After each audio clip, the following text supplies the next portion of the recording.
네, 오늘은 6월 17일 목요일입니다. 본문은 잠언 25장 1절에서 14절 말씀, 잠언 25장 1절에서 14절의 말씀을 보도록 하겠습니다. 제가 말씀을 읽겠습니다. 이것도 솔로몬의 잠언이요 유다 왕 히스기야의 신하들이 편집한 것이니라. 이를 숨기는 것은 하나님의 영화요 이를 살피는 것은 왕의 영화니라. 하늘의 높음과 땅의 깊음같이 왕의 마음은 헤아릴 수 없느니라. 은에서 찌꺼기를 제하라. 그리하면 장색에 쓸만한 그릇이 나올 것이요 왕 앞에서 악한 자를 제하라. 그리하면 그의 왕위가 의로 말미암아 견고히 서리라. 왕 앞에서 스스로 높은 채 하지 말며 대인들의 자리에 서지 말라. 이는 사람이 내게 이리로 올라오라고 말하는 것이 내 눈에 보이는 귀인 앞에서 저리로 내려가라고 말하는 것보다 나음이니라. 넌 서둘러 나가서 다투지 말라. 마침내 내가 이웃에게서 욕을 보게 될 때에 내가 어찌할 줄을 알지 못할까 두려우니라. 너는 이웃과 다투거든 변론만 하고 남의 은밀한 일은 누설하지 말라. 듣는 자가 너를 꾸짖을 터이요 또 내게 대한 악평이 내게서 떠나지 아니할까 두려우니라. 경우에 합당한 말은 아로새긴 은쟁반의 금사환이라. 슬기로운 자의 책망은 청종하는 귀에 금고리와 정금 장식이니라. 충성된 사자는 그를 보낸 이에게 마치 추수하는 날의 얼음 냉수 같아서 능히 그 주인의 마음을 시원하게 하느니라. 선물한다고 거짓 자랑하는 자는 비 없는 구름과 바람 같으니라. 아멘. 네, 오늘 본문 솔로몬의 잠언을 또 오늘 보게 되는데요. 1절에 보니까 솔로몬의 잠언이다 라고 말하면서 유다 왕 히스기야의 신하들이 편집한 것이니라. 솔로몬 이후에 참 선왕이라고 불렸던 히스기야 왕 때의 편집을 다시 해가지고 나온 말씀이다 라는 의미인데요. 1절 보면서 오늘 이 말씀이 권위 있는 솔로몬 때에 지어진 그리고 또 히스기야 왕 때 편집되어진 권위 있는 하나님의 말씀이다. 이제 이렇게 우리가 묵상을 할 수 있겠습니다. 해석을 할 수 있겠습니다. 자, 오늘 지혜의 왕으로 하나님께서 주신 지혜를 가지고 하나님의 백성들을 잘 통치했던 그 왕들의 그 고백들인데 그들을 통해 주신 하나님의 말씀을 또 나에게 주신 음성으로 받들어서 또 순종하는 역사가 있기를 원합니다. 2절 보니까 이를 숨기는 것은 하나님의 영화요 이를 살피는 것은 왕의 영화다라고 말하고 있습니다. 이제 이 일을 숨기는 것, 그러니까 앞일을 이렇게 감추는 것을 얘기하죠. 왜 우리 한 치 앞도 모른다 이런 말씀 하지 않습니까? 바로 코앞의 일도 이렇게 알지 못하는 것이 하나님의 영화요 하나님의 영광이라 그것이 하나님의 뜻이라는 것이죠. 그리고 그 감춰진 하나님의 뜻을 살피는 것, 잘 탐색하고 연구하고 분별하고 그것은 또 왕들이 해야 할 일이다라는 것입니다. 이 왕들은 당시에 대리 통치자입니다. 왕이 자리에 앉아 있지만 본인이 왕이 아니고 진정한 왕은 하나님이시고 왕들은 대리 통치자로서 참 왕이신 하나님의 뜻을 받들어서 백성들을 다스려야 되는 것이죠. 그게 왕이 하나님의 뜻을 잘 드러내는 하나님의 뜻을 잘 분별해서 그것을 잘 드러내는 것이 왕의 영화, 왕의 영광이고 그것이 왕이 마땅히 해야 할 일이라는 것이죠. 2절 말씀을 통해서 이제 전 특별히 전도서 3장 11절 말씀이 이렇게 좀 같이 묵상을 하면 좋겠는데요. 보시면 하나님이 모든 것을 지으시되 때를 따라 아름답게 하셨고 또 사람들에게는 영혼을 사모하는 마음을 주셨느니라. 그러나 하나님이 하시는 일의 시종을 사람으로 측량할 수 없게 하셨도다. 아멘. 때를 하나님이 정하셨고 날 때가 있으면 죽을 때가 있고 또 웃을 때가 있으면 울 때가 있고 이렇게 때가 다 정해져 있는데 하나님이 정하신 그 기한, 그 때가 있는데 문제는 그 때를 사람으로 하여금 측량할 수 없게 하신 것이 하나님의 뜻이라는 것입니다. 이렇게 한 치 앞도 모르게 하신 것, 그래서 하나님의 뜻을 이렇게 때로는 감추시고 한 치 앞을 모르게 하시는 것이 하나님의 뜻이라는 것입니다. 왜 그렇게 하셨을까요? 그렇게 하신 이유는 하나님을 더 경외하고 하나님을 의지하는 삶을 살라고 그렇게 하셨다는 것입니다. 그래서 전도서 3장 11절과 함께 그래서 우리 하나님을 더 의지하는 삶, 하나님을 더 경외하는 삶을 살라고 이와 같이 우리 인생들에게 한 치 앞을 내다보지 못하게 하셨다는 것이죠. 왜 우리 가끔 이렇게 뭐 그런 예수를 믿는 경우에도 그런 경우가 있지만 뭐 이렇게 앞일을 알아보려고 뭐 점을 친다든지 운세를 본다든지 뭐 그것이 재미든 간에 그것이 뭐 무엇이든지 간에 앞에 있는 일들을 예견하고 앞일을 알아보는 것 자체가 좀 하나님을 의지하지 않는 행위죠. 우리가 한 치 앞도 모르는 게 정상이고 그게 하나님 앞에서 합당합니다. 한 치 앞도 모르는 우리 인생 길이니까 책임질 수 있는 게 아무것도 없는 것이죠. 그것이 사랑하는 자녀이든 부모님이든 아니면 자기 육신이든 책임질 수 있는 게 없다는 거죠. 한 치 앞을 모르니까. 따라서 우리의 육신도 우리의 자녀도 우리의 부모도 우리의 가정도 철저하게 누구 손에 의탁드려야 됩니까? 하나님 손에 의탁하고 하나님을 의지할 수 있어야겠습니다. 하나님 손에 완전히 맡겨야겠다는 것이죠. 하나님은 책임질 수 있고 한 치 앞이 아니라 우리 인생 전체를 다 들여다보시는 하나님이시니까 그 하나님만을 온전히 의지해야 된다라는 메시지가 이 2절 안에 잘 담겨져 있습니다. 그래서 때로는 답답하죠. 때로는 답답하니까 한 치 앞을 모르고 막막하니까 두려우니까 답답합니다. 그래서 이사야서 45장 15절에서는 구원자 이스라엘의 하나님이여 진실로 주는 스스로 숨어 계시는 하나님이시니다 라고 하면서 하나님을 향해 숨어 계시는 하나님 이런 표현까지 쓰고 있어요. 숨어 계시는 하나님. 그래서 때로는 우리가 하나님의 뜻을 다 헤아릴 수 없고 한 치 앞도 모르는 우리 인생 길목에 그런 막막함이나 답답함은 있는 것이죠. 그럴 때일수록 우리가 더 하나님을 의지해야 되고 또 하나님을 또 완전히 함께 의탁드리는 삶 살아야 되는 것이죠. 그게 사실은 겸손입니다. 겸손이 다른 게 겸손이 아니라 하나님 앞에 겸비하는 것, 하나님 앞에 완전히 의지하는 삶, 그게 겸손이죠.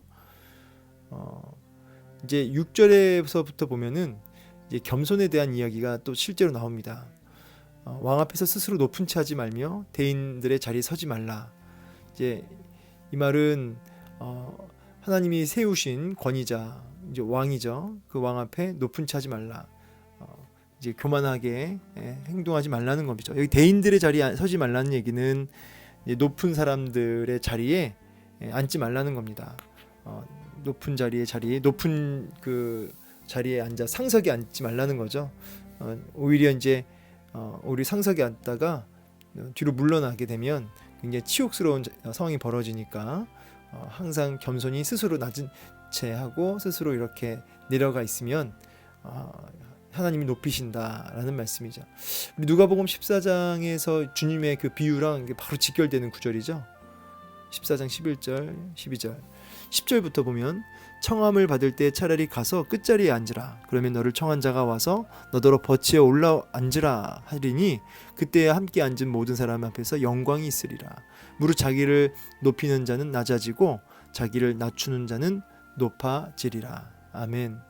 그래서 우리 요 7절도 같은 말씀이죠. 이리로 올라오라고 말하는 것이 내 눈에 보이는 귀인 앞에서 저리로 내려가라고 말하는 것보다 나음이니라. 같은 메시지입니다. 여러분 스스로 높은 채 하지 말라는 거죠. 하나님 앞에서 하나님이 세우신 권위자 앞에서 항상 겸손하게 하나님을 온전히 의지하며 겸손하게 나아가게 되면 스스로 높은 채 하지 않게 되면 하나님이 오히려 그를 높이신다는 것이죠. 여러분 오늘 우리들의 삶 속에 한 치 앞도 모르는 것이 우리 인생임을 기억하고 자각하고 우리의 한계, 그렇죠? 한계, 나의 한계 이거를 완전히 이렇게 정확하게 인식하고 자각하고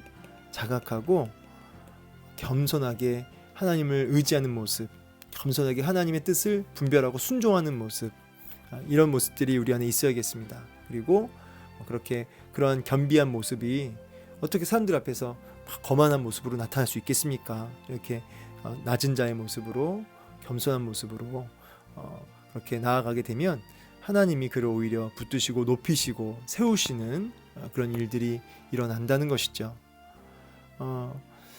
사실 이제 그러한 겸손의 모습이 이제 4절 은에서 찌꺼기를 제하라 그리하면 장색에 쓸만한 그릇이 나올 것이다. 이런 그 순도가 높은 그런 은이 되려면 불순물을 제거해야 되겠죠.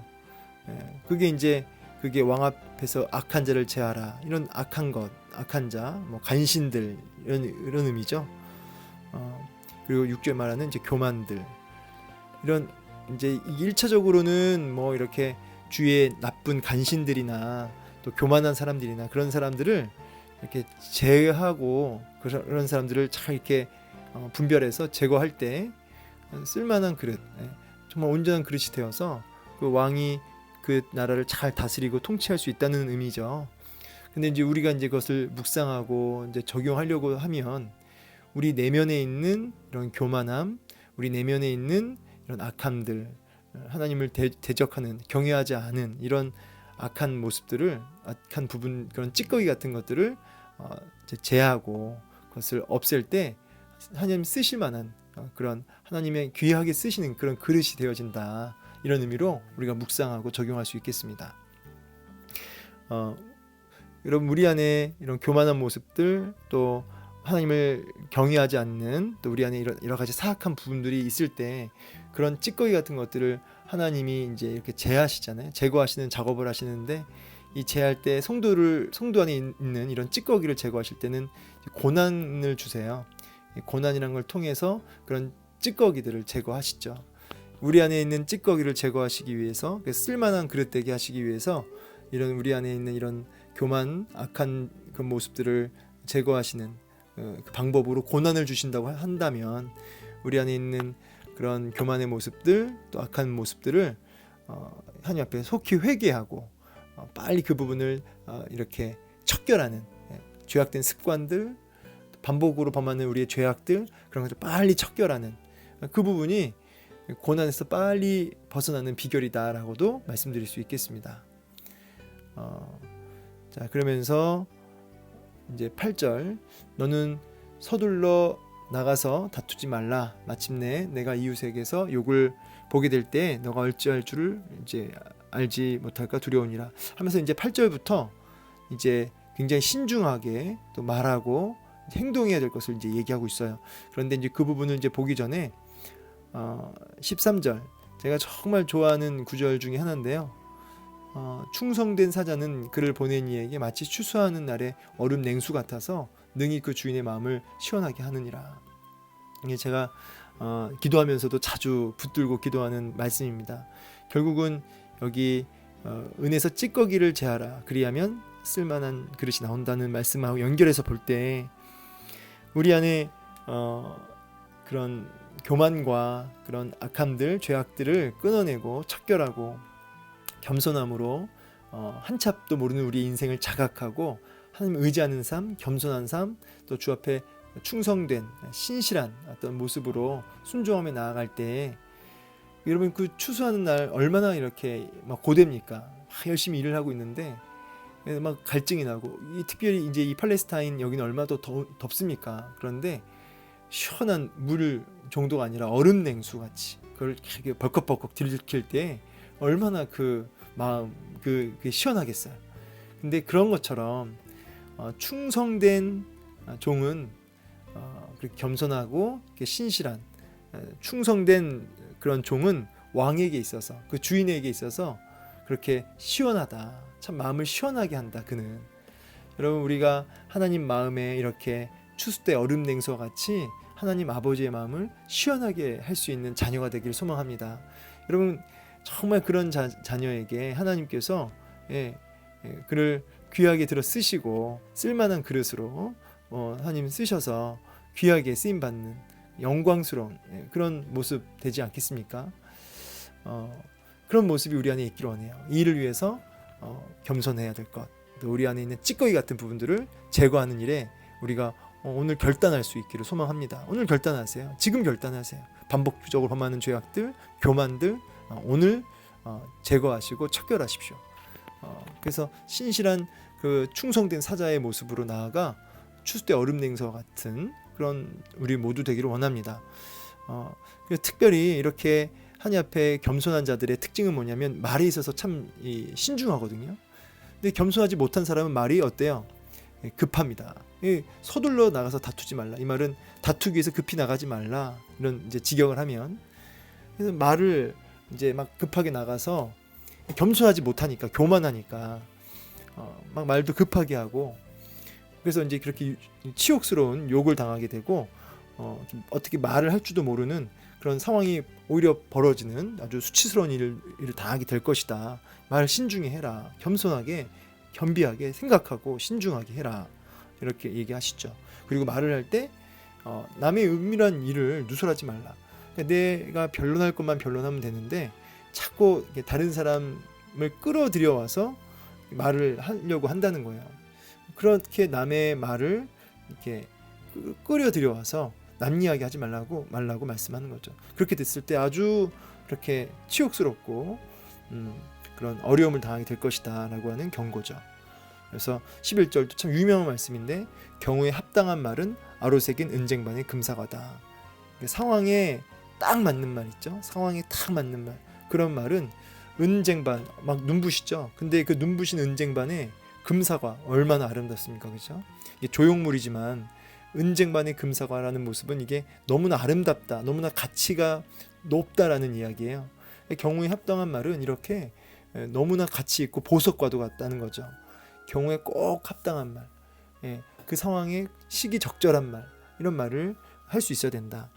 여러분, 상황에 적절한 말을 할 수 있는 것, 여러분, 그게 결국은 지혜로부터 나오는 거예요. 지혜. 그래서 하나님의 뜻을 잘 살피고 그렇게 겸손함으로 나아가게 되면 그렇게 상황에 적절한 말을 할 수 있는 지혜가 주어지고 상황에 적절한 말을 할 수 있는 것이죠.